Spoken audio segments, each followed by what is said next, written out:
Late 1990s, urban America, an email circulating. It claims Tommy Hilfiger went on Oprah and said, "If I had known black people and Hispanics would buy my clothes, I wouldn't have made them so nice." According to the email, Oprah kicked him off the show mid-interview. This is the exact moment a lie almost destroyed a billion-dollar fashion empire. Here's the thing, it never happened. Tommy Hilfiger was never on Oprah. Not until 2007, when he had to go on the show specifically to deny the rumor that had been destroying his brand for a decade. And for a while, Tommy Hilfiger was unstoppable. By 1996, the brand had hit $320 million in sales. Hip-hop artists wore it everywhere. Snoop Dogg, Aaliyah, Usher. The brand that started as preppy East Coast fashion became the uniform of 90s hip-hop. But by the late 2000s, sales in urban markets had collapsed. So what happened? How did a racist quote that never existed tank a brand that was built by the black community? And here's the real question.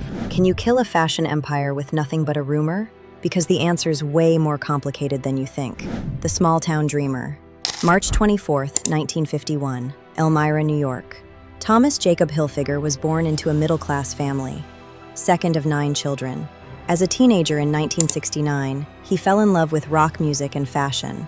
Wanted to dress like Mick Jagger, but small-town Elmira didn't sell those clothes. So he did what any entrepreneurial kid would do. He drove to New York City with $150 and bought 20 pairs of bell-bottom jeans, sold them out of his Volkswagen Beetle trunk, made enough money to open a store called People's Place in 1969. But here's what nobody tells you, the bankruptcy and rebirth. People's Place filed for bankruptcy. Hilfiger was broke, but not done. He moved to New York City in 1979 to pursue fashion design. Worked for Jordache, did freelance work. In 1984, he met Mohan Murjani, an Indian textile magnate who'd made millions off Gloria Vanderbilt jeans in the 70s. Murjani wanted to create a younger, cooler version of Ralph Lauren. He chose Hilfiger to design it. With Murjani's backing, Tommy Hilfiger Corporation launched in 1985. First product, modernized prep school classics. Button-downs, chinos, but with updated fits and details. But they still hadn't created the thing that would make them famous. The Times Square Gamble. Fall, 1985. Hilfiger didn't have money for traditional advertising, so he hired George Lois, legendary ad designer, to create a billboard for Times Square. The ad showed no clothes, just text. The 4 great American designers for men are R, L, P, E, C, K, Tommy Hilfiger. Like a hangman game. Ralph Lauren, Perry Ellis, Calvin Klein, Tommy Hilfiger. He was putting himself alongside designers who'd been famous for decades. He'd literally just started, and it worked. Fashion editors lost their minds. Who is this guy? The controversy made him famous overnight. By 1989, Hilfiger bought himself out from Murjani with backing from Hong Kong businessman Silas Chow. July 27, 1992, Tommy Hilfiger went public. Stock symbol, TOM. And then, in 1994, something happened that would change fashion forever. The Snoop moment. March 19, 1994, Saturday Night Live. Snoop Dogg performs Lodi Dodi, wearing a red, white, and blue Tommy Hilfiger rugby shirt with Tommy across the chest. At midnight, Andy Hilfiger, Tommy's brother and VP of marketing, gets a call from Tommy. "Turn on SNL. Snoop's wearing our clothes." The next day, the shirts sold out. Sales reps called from across the country. "Did something happen? Everybody wants more rugbies. Everybody wants our logo items." Peter Paul, director of marketing for Tommy Jeans, later said, "That was the shining moment. That's when Tommy went from subculture to mainstream." But in the late 1990s, something started spreading that would destroy everything Snoop had built. The cultural explosion, 1994 to 1996. Tommy Hilfiger becomes the brand of hip-hop, not by design. It happened organically. Grand Poobah mentioned Tommy on Mary J. Blige's What's the 411? Snoop wore it on SNL. Then everybody wanted it. TLC, Destiny's Child, Usher, Aaliyah, Mary J. Blige, and Tommy leaned in hard. He started sponsoring music tours, Britney Spears, Lenny Kravitz, Sheryl Crow. In 1996, he launched Tommy Jeans, a younger, sportier line specifically for the hip-hop audience. The numbers went insane. 1996, $320 million in sales. Council of Fashion Designers of America named him Menswear Designer of the Year. Late 1990s. Tommy Hilfiger wasn't just selling clothes. He was selling a lifestyle. The red, white, and blue logo became a status symbol. Kids in urban neighborhoods, suburban teens, everyone. The brand expanded into women's clothing, fragrances, accessories, home furnishings. By the late 90s, Tommy Hilfiger was generating billions in revenue. Every 60 seconds, someone was buying Tommy Hilfiger. Kanye West later said Snoop's 1994 SNL performance was the most impactful marketing moment of my young life. Tommy Hilfiger had become the most successful crossover brand in fashion history. Preppy East Coast style embraced by West Coast hip-hop. White designer beloved by Black culture. But behind the scenes, something dark was spreading. The rumor begins. Late 1990s, an email starts circulating. Then another, and another. The claim: Tommy Hilfiger appeared on the Oprah Winfrey Show and said he didn't want Black people and Hispanics wearing his clothes. If he'd known they would buy them, he wouldn't have made them so nice. The email says Oprah kicked him off the show. It spread like wildfire. Through email chains, word of mouth, barbershops, beauty salons. And here's what made it so believable. Tommy Hilfiger was a preppy brand. It was expensive. And there were plenty of white designers who'd said racist things before. So people believed it. And that's when everything started falling apart. The sales collapse. Late 1990s into early 2000s. Sales in urban markets started declining. Hip-hop artists stopped wearing Tommy. Customers returned clothes. Stores pulled the brand from predominantly Black neighborhoods. The problem? Hilfiger had never been on Oprah. He'd never said those words. The entire thing was made up. But by the time he could respond, the damage was done. The boycott.